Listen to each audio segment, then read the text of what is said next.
Devant vous, la plus grande truffière de Dordogne. 30 hectares, 8500 arbres pour produire des truffes qui sont envoyées dans le monde entier. Mais avec la canicule, il est assez clair pour le responsable de l'exploitation qu'il n'y en aura pas pour tout le monde. Je pense que dû les aléas climatiques, une sélection naturelle, donc peu de truffes peut-être vont se sortir de là. Au lieu de ramasser peut-être 10 ou 15 truffes sous cet arbre, on en ramassera peut-être qu'une ou deux. Seul un œil expert peut les détecter. Là c'est vraiment la marque type. En ce mois de juillet, les truffes sont déjà présentes sous terre, au stade de truffette. Mais il leur faut de l'eau pour gonfler et devenir de belles truffes. Et là, il y a comme un problème. La dernière pluviométrie date de début juin, vers le 10 juin, où c'est qu'on a eu 19,8 mm. Voilà. Et après on n'a rien eu.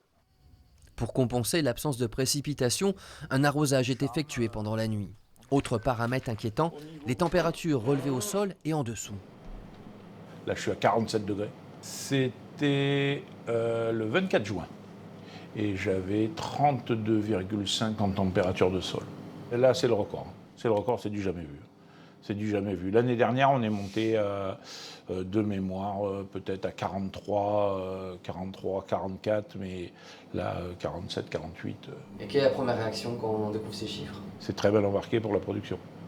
Face à ces conditions plus que critiques, Christophe Liébard tente une expérimentation pour limiter la chaleur.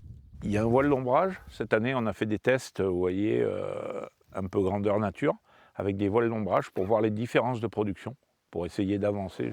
Le moment de vérité après cet été caniculaire sera au mois de décembre, au moment de la récolte des truffes du Périgord. On verra alors combien sont au rendez-vous.